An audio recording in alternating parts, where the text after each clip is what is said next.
I'm about to feed them to the sharks right now. Get them hype right now. Yeah. You know the ground is up. Yeah. Everybody that trains, you know the game. Yeah. So let's get it. Slap it up, bump it, and roll. Hey. Yeah, that's the way that it goes. Ain't no better way to better yourself in this game. You're feeling the growth. That's time on the mat. We put in the work. Believe it ain't easy, I know. But we train for the love of the game, the love of the art. Now slap it up, bump it, let's roll.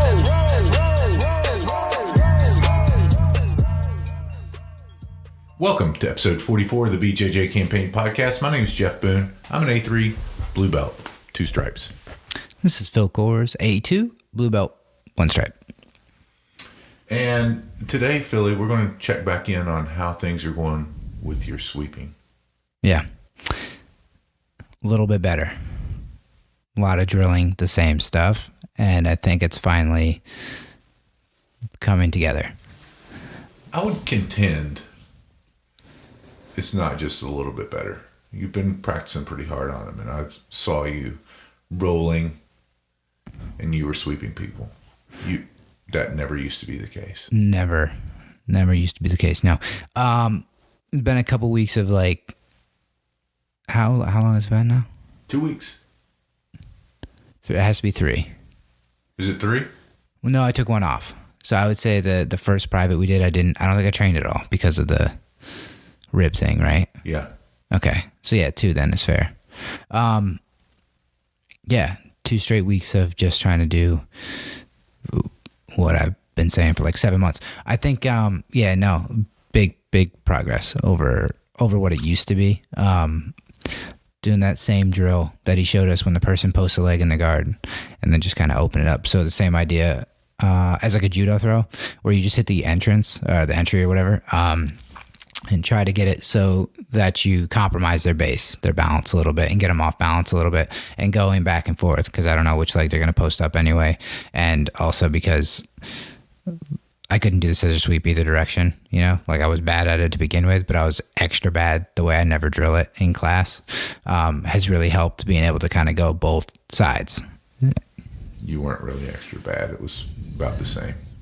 Yeah. Well, I was confident in class that I knew how to do the scissor sweep. You were wrong. Correct. So and just for the listeners, I was noticing whenever we do a 5 or 6 minute warm up period where we practice whatever moves that we want to practice, and so I've been noticing you every time doing the sweeps. The same entry, yeah. Right, sweeps, entries. Most of the sweeps, and I hit that entry a lot because that I think is the most common because like even the people who pass my guard really fast right now, they all start the same way by posting a leg up to stand up. So that opportunity is there if I can figure out how to do it. Like you're going to, again, I think you have better grips when you do it. So it's there, but it's not there. But there is the moment that your base is compromised because you're posting a leg. So I do need to figure out how to do more with grips, but like that, you have to stand up, you know, you're not just hopping up to your feet. Right.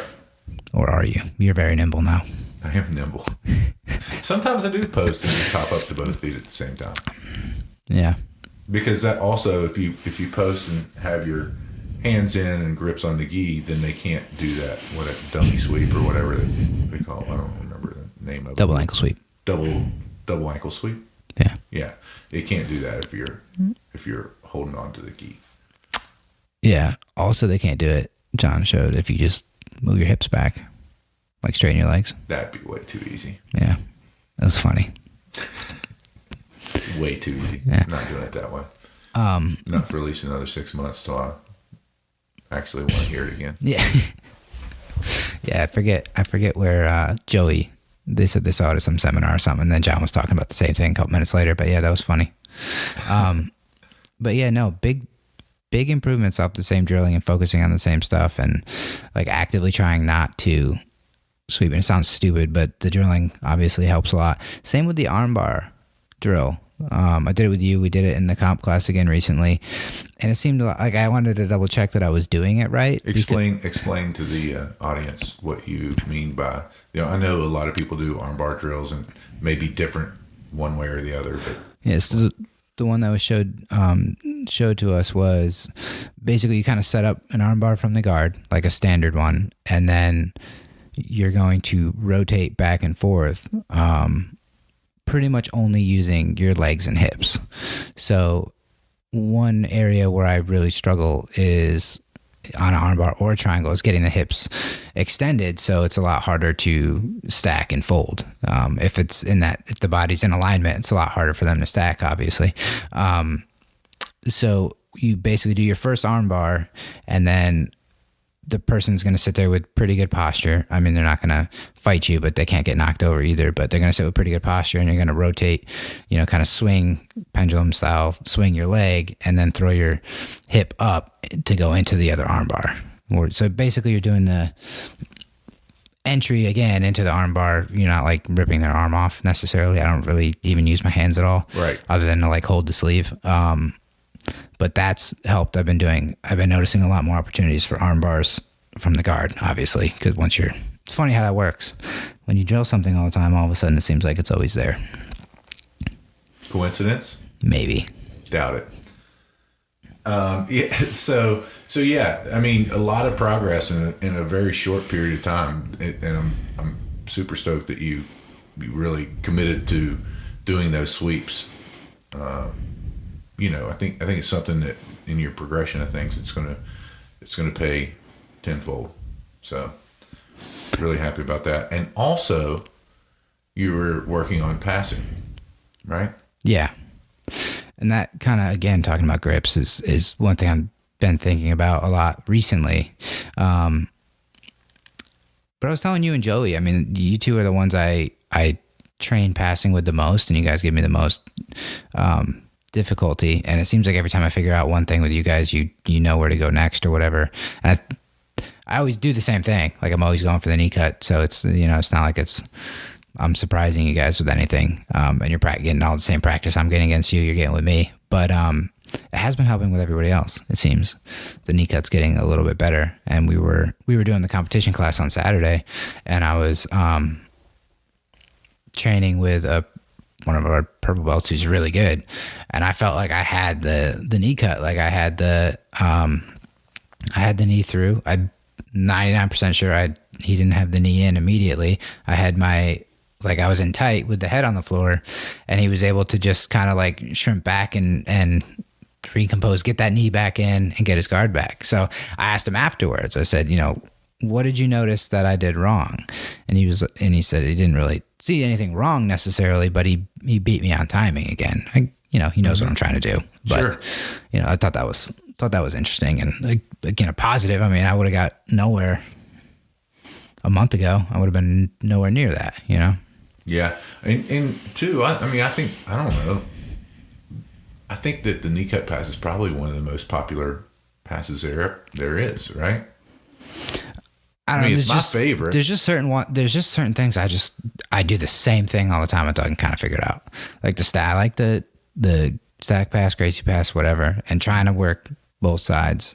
My ears got jacked up immediately because of all the triangles and me going for it. But like, when I'm in tight, that's what I'm going for. If I'm standing up, I'm gonna try to knee cut. It's like I don't really, not great at either of them, but I'm a lot better at the stack pass than I used to be. I'm an outside passer. You are just speed and nimble. I just wish I could see Ryan's face with you sometimes. It's so funny. Yeah, no. I mean, it's good, and I think that like the next iteration is that go for that knee cut, and then whenever they switch positions on you to be able to reset, go the opposite way and do the back step, right? I mean, that's ultimately, and geez, I took a private lesson with Lee. It's probably been a year ago now, and he showed all that stuff, and I have all the videos from it. But I really just worked on that knee cut pass rather than the other stuff. But I think that's something, you just saying that, I think that's something that I'm going to have to start working on more. That does seem like the next progression. I've been more or less beating myself up now that I know that knee is the issue and it's my elbow again. And people everybody naturally does that. That's the natural reaction. When I go to knee cut, people try to knee shield, put their knee in between, get their space back. I'm noticing that more and more and more. And I'm either, now that I see it, it's a lot easier for me to either just take that step back to reset, kind of like you're talking about. I've been trying to do that a lot. Yeah. And shifting their hips too. Yeah. When you do that. What? Standing them up. So stepping back and stepping over so that their hip shifts. No, I don't do that. Yeah. Okay, that makes sense. Yeah. Yeah. Okay, that makes sense. I just try to back up and just try again, basically. Sure. Is what I've been doing. Just fighting for that knee position. I have no doubt because it's not working. You kind of are known for doing one thing until you get it right, but the hardest way possible. Yeah. I will not listen to whatever you just told me. I know. Yeah. So I'm just going to keep struggling through and then we'll figure it out eventually. Perfect. You'll be great at it. But yeah, no, I mean, with other people who haven't seen every step of the way, like those little minor fixes that I've done to the knee cut. I mean, it's not good, but it's way better than it was, right? Sure. Yeah. So people who haven't seen that every step of the way, my knee cut is semi-functional at this point. Agreed. But yeah, it takes other people to see. I mean, it's weird. Yeah. Yep. I unveiled something to you that I was working on that I hadn't really told you before. The secret stuff. Yeah. Yeah. Secret. I don't always tell you everything, Phil. Yeah. That's smart. But the late defense to those passes, there's a lot of people that on that knee cut or whatever pass that you're doing, they'll give up that late defense. And I've been working specifically on those late defenses to the knee cut, all that stuff. And it's consequently, I'm getting better at defending that late. And again, if you can defend it early, right? But this is just me trying to get better. And that is defending that knee cut late. And consequently, I'm getting also better at recovering guard too, because I'm getting past a lot more, right? Yeah. So yeah, that's been kind of fun. And it's opened up new techniques to me, the some of the stuff that we did whenever I went down to the mountain division. We trained that worm guard, just where you take the lapel behind the person's knee, and Mark was absolutely destroying me with that. One of the purple belts down there, and it was really good because I was figuring out, kind of what he was doing. I still couldn't stop it, but it was a really effective sweeping method, and that's one of the things I've been working on too, because you can get in it from that late defense to that knee cut if you bring the lapel down under and then you switch your hips back up to get them back to standing up like you would do to back out. And if you didn't back out and go the other direction, it would be more effective. So, got a blank look on your face. Yeah. I did it yesterday to you. Yeah, a lot of things happened yesterday. It's all blur. I kind of know what you're talking about. I knew when you grabbed that, and I think I tend to want to sit on you. Like I just want to squat back and try to not let you pull me around, because my posture is totally screwed up when you do that. Yeah, well, yeah, because you have to get high on the lapel so that you keep their posture broken. So you've got that lapel, that grip right in front of their knee, so the posture is broken, and then you can sub under and sweep them. Mm-hmm. So, I mean, I'm not saying I'm Keenan Cornelius, but I'm getting close. Yeah. You don't do anything you're supposed to do. You're supposed to be big. I know. Yeah. I know. It's funny. Well, that's why it's appealing. I don't know. I like the stack pass. I like the head and arm choke. Like I think those are more typically for bigger people. You've got that big heavy game. Yeah. Just pure pressure. Anything else on that note, Phil? No, it's just it's fun to see that the drilling is finally, after 2 weeks. But it's always fun to see how much drilling actually works if you commit to it and try to do it. It'll work. Not only that, but I think just identifying the weaknesses, right? But identifying your weaknesses while we tend to ignore our weaknesses. Like I always want to work on what I'm good at. Right. But it just shows, I mean, and this is for the audience, I mean, this is a valuable lesson for me. I mean, in just 2 weeks, you've transformed your sweep game from non-existent to working in many, many cases. Mm-hmm. So, again, and I don't know why. Well, I do know why, because I mean, listen, we're not the sharpest knife in the box, So just identifying that, like with me, with my triangle's a lot better. I still get into the triangle a lot. I have a good success with it, and I'm better at it. And that was just by identifying how bad I was at it and working on it for not that long. So yeah, valuable lessons. Hopefully this will be a recurring theme of what we're really bad at, and then trying to make it better, and maybe trying to figure out how long it will take. And I'm sure it's different for every position. Sweeps, they're part of the fundamentals. It's that scissor sweep was in lesson 1, I think, of our curriculum at one point in time. I don't know if it still is. Yeah, I mean, it's super basic. I mean, if you want to take somebody and just show them any sort of jiu-jitsu, that's probably the easiest thing everybody can do. I mean, it doesn't take any sort of special body type. It doesn't take any sort of athleticism. It's very simple if you do it right. But yeah, I think that one's going to be probably the fastest progression I'll have. I think takedowns will be harder. That I've been working on. I think top game stuff's going to be harder. Been working on trying to be heavier and not just get rolled all the time. At the same time, but I think the closed guard sweep stuff would be easier just because I'm so experienced in holding people in the closed guard. Like I can recover it quickly and try again, basically. So that's kind of, I don't know why it took so long. Yeah. Whatever. Oh, well, you're there now.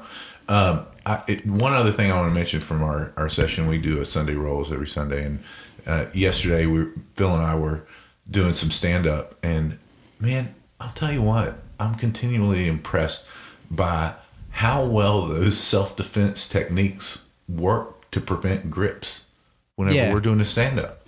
I've been playing with that off the push, like when they push on your chest where you trap. Yep. Because I'm not, like if somebody grabs and I try to like do with the 2 hands, I'm not very good at that. And I'm not going to hold anybody's hand who wants to pull it back. But if I trap it, like they do with the push one, Ryan was showing that as on one, I think like 2 or 3 weeks ago on a Friday. He was showing how you can use that with the quick grip, and I liked it a lot. So I've been playing with it. Yeah, no success, but it's there. So for the audience, that is whenever someone has a lapel grip on you, to go ahead and chop the wrist and pull the arm in, therefore wrist locking the opponent, right? Mm-hmm. That's the one you're talking about. Yeah.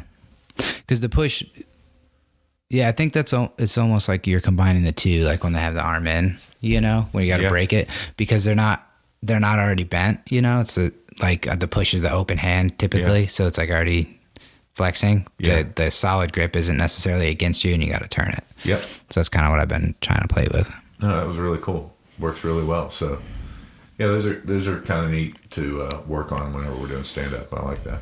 And when people have been doing the throws, I've been doing a lot of like going underneath the arm.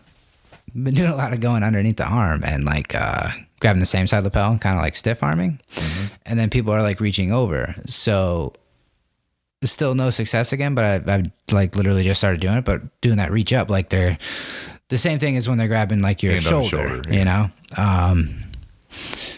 to try to reach over for that like shoulder elbow, trapping the elbow for like shoulder lock kind of thing.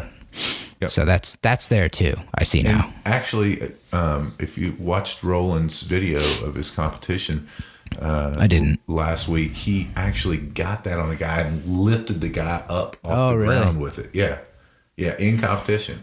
That's cool. Pretty cool. Yeah. Yep. So, moving on, we've got Immersion Camp at the end of this month, right? Yeah. The Origin Immersion Camp. A couple more weeks. I'm excited. What are you doing to prepare for it? try not to be hurt. Yeah, you've got a little nagging injury, don't you, in your rib, stomach? Yeah. Toes seem to be better. I haven't taped those recently, and they didn't seem to bother me, which I hate that tape so much.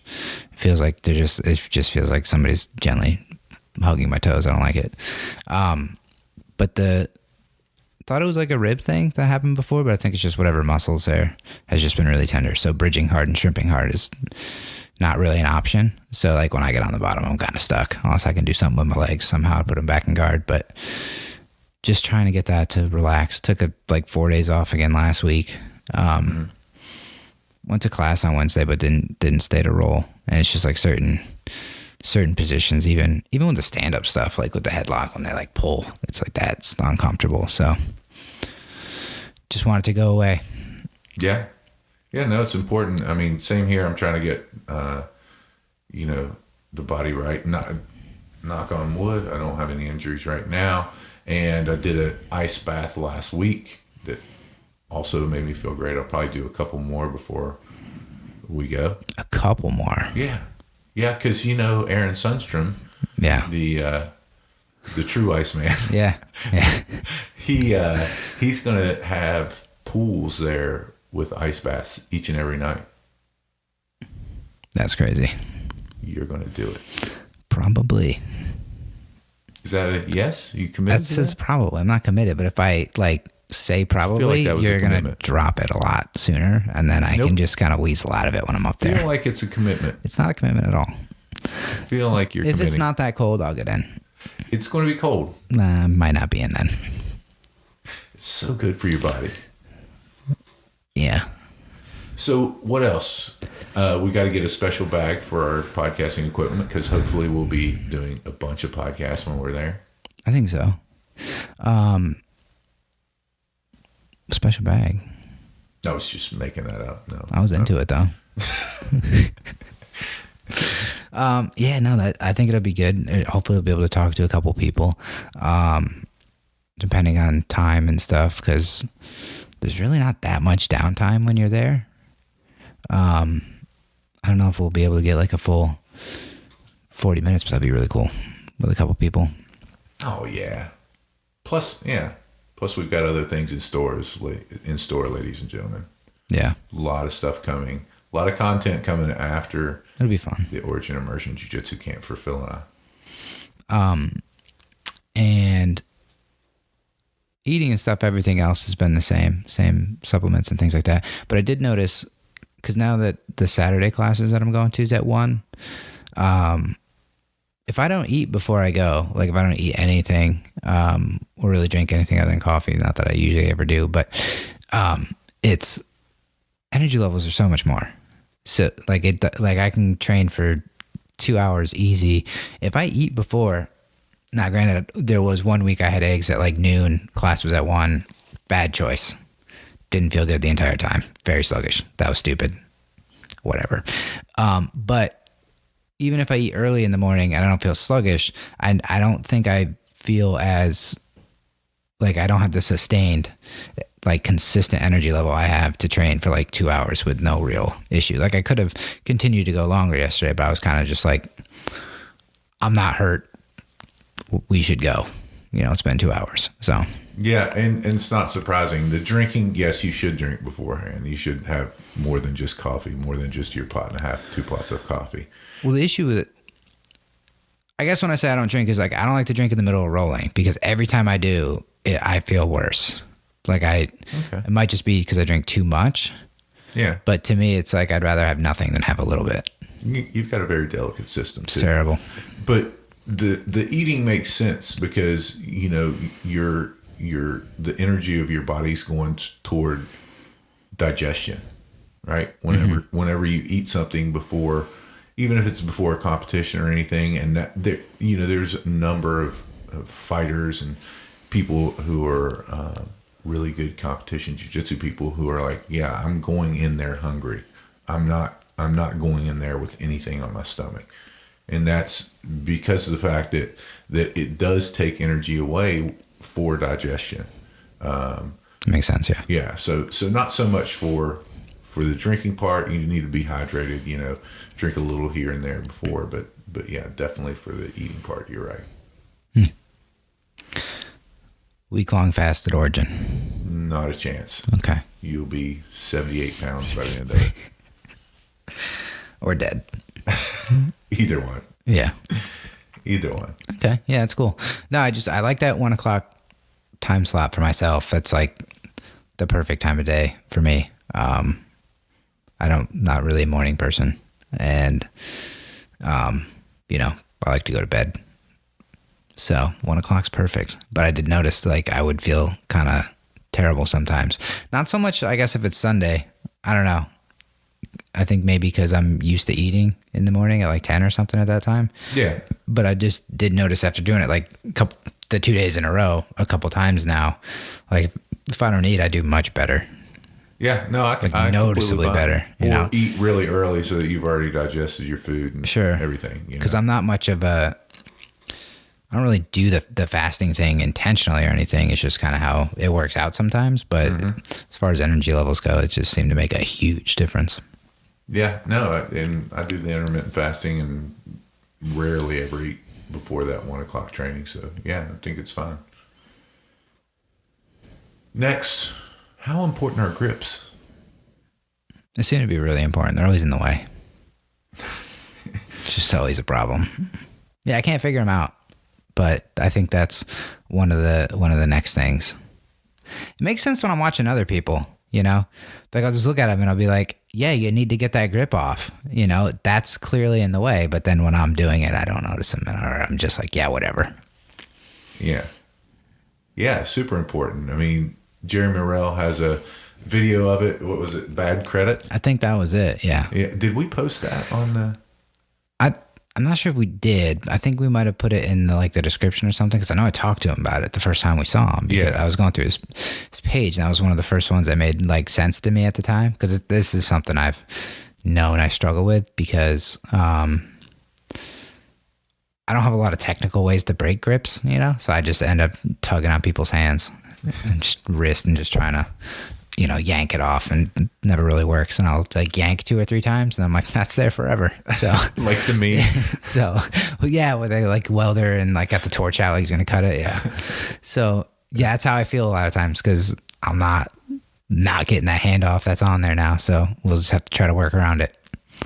Yeah, and summarize Jeremy's video kind of, and we'll try to post that on the BJJ Campaign group Facebook page. Yeah, it's been a minute since I watched it, so I'm gonna butcher it, but just the basic idea of, if you have credit and you just ignore it, it doesn't go away, and it's just gonna kind of follow you and get worse the further you go with that. Or not addressing those grips, the further it gets, the worse off you are. Whereas you get rid of it immediately and then move forward. Yeah.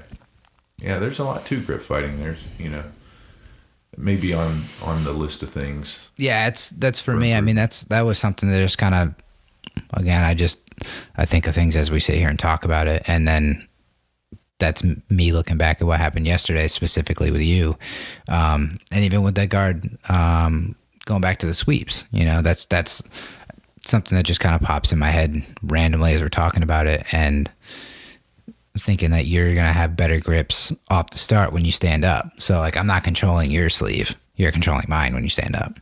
Right. So that's why I'm probably not comfortable going for the scissor sweep, even though it, is theoretically there. You shouldn't be. What? When I stand up. What? You shouldn't be comfortable, because I should have that grip, and your grip nullified. Yeah. Or otherwise I shouldn't stand up. Right? Yeah. And I was working with December yesterday, and she was like, grips, grip. And I think that whenever I look back on going from white to blue belt, I think the difference, the biggest difference for me was not just grips, but making sure that all 4 limbs, arms and legs, are engaged at all times. I think that was, if I'm looking back on it, I'm saying, what was the difference between me as a white belt and then just after I got my blue belt? And I really do think it was that engagement of of all appendages, just so that you're using them, Mm-hmm. you know, so that you're doing something, you know, and back then, I don't know if I was doing it right, but I just knew that was a concept that I wanted to put into practice. Yeah. I remember you talking about that. Yeah. Did I talk about it before? Yeah. Oh. Well, I must have been right. With the concept, not with what you were doing. Oh, yeah. No, of course. Yeah, of course not. Yeah, no, you told me that one before. Yeah. That's another topic that's in my head that I want to look into further. I've asked people at different times, like, how do I break this grip? And they usually have a technical way, but mine always comes down to just grab the wrist and yank on it. And it's not a good one. Or go behind the wrist and pull with your other hand. You shank. Okay. All right. Something to work on. It's another one that's on my list. Yep. With that open guard sweep. I don't get the pulling with the leg. It's hard. I gotta remember to try to do that more. You've been playing more open guard too. A little bit.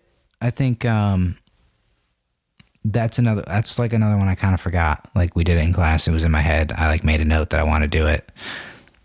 One of those mental notes that just gets lost somehow. I don't know how that happens, but yeah, I need to attempt that one a bunch more. The open guard push sweep, right? Yeah.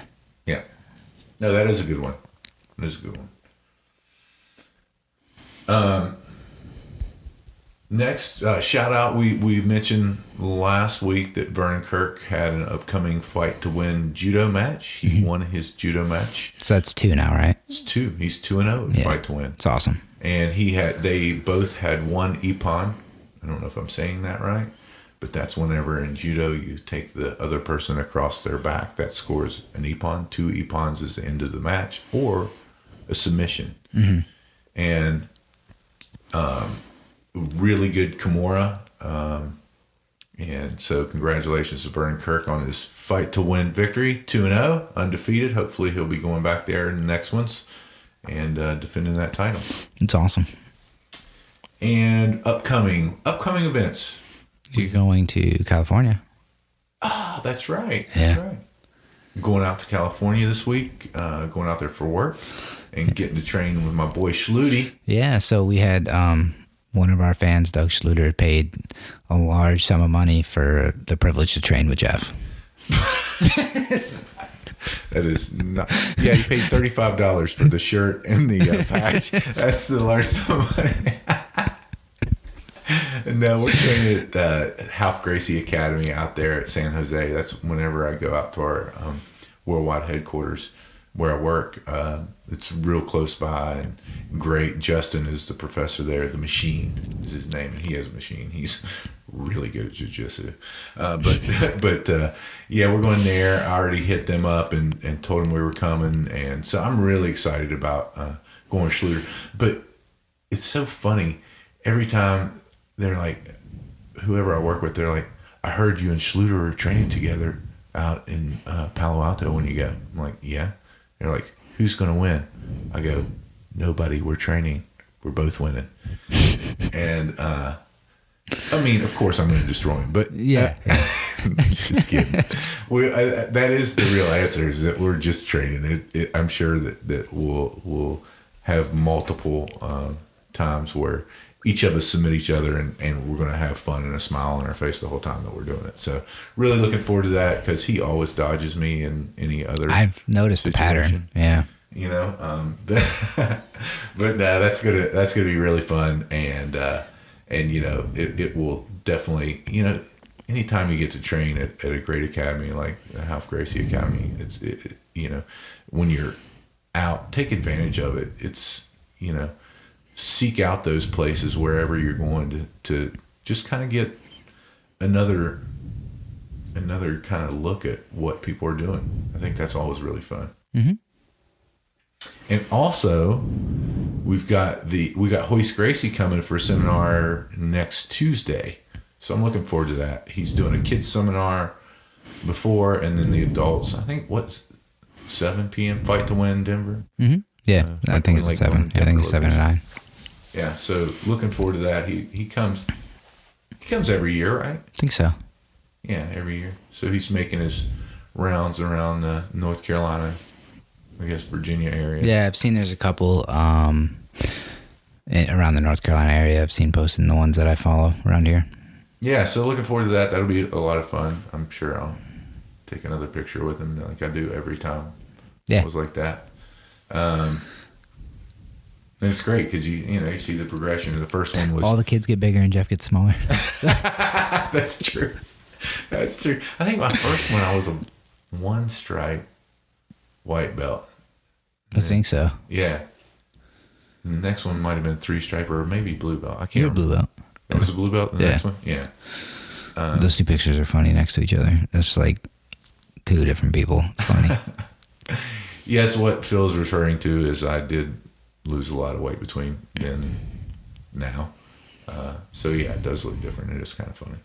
But anything else, Phil, you can think of? Just Origin. I'm excited. That's the big trip for me. So let's talk about that a little more. What does success for the Origin camp look like for you? Making every training session. Agreed. It's it, I came back with so many different things. I know they say like pick up like one or two things, but that was like the equivalent of like a month and a half worth of regular classes. I feel like. Oh, for sure. 3 a day for 8 days. So it was. Yeah, it's 24 classes. Quite a bit. And with everything being in depth, I mean, not all, like I use some of the stuff a lot right away. And then some of it I've come back to and you see it in other places. Like, unfortunately, I don't understand where my head is and I'm constantly getting guillotined. So like I'm looking forward to looking at that Von Flu again because I do my own stuff that I just kind of do out of necessity on, I don't do the Von Flu 100% perfect, but like don't get guillotined all the time and I get put in it quite a bit. So like I'm getting pretty good at defending that, so I'd like to look at his stuff on that again. But yeah, his is James Klingerman. Yeah, I'm sure he'll be doing that Von Flu again. It's remarkable at it. So yeah, the way he does it is extremely terrible. For the guy on the bottom. Yeah. So, looking forward to that for sure. But I mean, I'd like to roll with as many people as I can, but just trying to, again, work on just pacing. I think I have to worry about pacing more this year than last year. Last year I was a lot newer, a lot more fresh. I feel like if I roll like 3 or 4 days in a row hard, I kind of need a few days off. So obviously try not to kill myself the first half, but you get excited. Before I went in yesterday, I was like, I'm only gonna be there for like an hour. I'm gonna take a light. And I got home and I like looked at myself in the mirror and I was like, everything I said to myself was a lie. You do lie to yourself. I just lied to myself. Once I get excited and I just want to do jiu-jitsu. Yeah. And one of the big things I took home last year was from Alexi, it was De La Riva's first from white to black belt. And obviously he was really good at the De La Riva. And so I took that concept back and then did a private lesson with John on it, and it's something that I'm really using now in my game. So that was something I got last year, and I'm kind of the same as you on that. I'm going to take a lot from it, but what I'm looking forward to is the technique that I don't know that I'm going to take from it, but I'm going to develop over the next year so that the following year, just like the De La Riva, I'm going to really pick Alexi's brain on that, and maybe even there's no announcement. Maybe even De La Riva himself will be there. I don't know that. But just to kind of get a greater understanding of the position. So I'm looking forward to that. Looking forward to, last year it was great because there was, I don't know, there was probably 30 black belts there. 30 last year. Yeah, there's a lot. I don't know. A lot. But I got to roll with a lot of those guys and Alexi and all those guys. And that was such a fun experience, It was so, and all the people that you rolled with, it was such a fun experience. So, yeah, I think that, and just taking home 1 or 2 techniques that I can try to implement directly into my game, albeit poorly to begin with. But yeah, but like how many times I have certain things in mind that I'm working on now, which has been everything super basic, but I mean, I can't tell you how many times you just see something where you're like, oh, I like that. Yeah. Then you just try to do it a bunch of times. I mean, it's Peruvian necktie. I like it. Don't know how to do it, but I like it. For the audience, it was terrible. Phil got me in this yesterday, the position, the Peruvian necktie, and I just said, you know what? I'm just just finish it. And it was not tight at all. No, it was terrible. Face planted into the mat. Phil may or may not have hurt himself doing it. Possibly. Neck is sore today. So maybe we'll get some detail. And by the way, I'm just as bad at it. I'm not, maybe even worse. It seems so simple when I see people do it. I'm missing something. Yeah. A bunch. Yeah. Yeah. And we'll figure it out. Yeah. Maybe that's one of our goals for Origin Camp. Maybe let's figure that one out. See if we can figure it out. I bet James is good at that. Yeah, he's got a DVD on it. Oh, yeah, that's right. That's right. Yeah. Yes. Hopefully he and AJ will do the session while everyone else is gone, where they're doing the switching to camps, and we'll do just that. James and AJ, if you're out there, let's do it. Peruvian necktie. Yeah, I'm open for whatever. More loop choke stuff. Fix that stuff, you know? Yep. Agreed. I'm excited. Yeah. That's great. It's going to be great. Sure, we'll be talking about it more and more as we get closer. We're already pretty close. 3 weeks Not far away. 3 weeks? Yeah, it's like the 25th in 20 days. Yeah. So, Philly, tell the audience how they can support us if they so choose to do so. The website, BJJCampaignPodcast.com, has shirts and patches for sale. The Facebook group has videos, articles, memes, all the good stuff. Facebook.com/BJJCampaignPodcast, and there's a link to join the group on there. Instagram, YouTube, and again, with the topics, if you think of anything that we said that reminded you of something, or anything that you've seen recently, any epiphany moments, because we probably had the same one, or maybe we haven't had it yet, but it will be when we hear about it. No, we'd love that. We'd love the audience feedback on subjects that you want covered or talked about. It helps us, it helps you. With that, if you're not out there doing something better each and every day, get out there and do it. Phil and I choose Jiu-Jitsu. We hope you do too. I'm about to feed him to the sharks right now. Get him hype right now. Yeah. You know the ground is up. Yeah. Everybody that trains, you know the game. Yeah. So let's get it.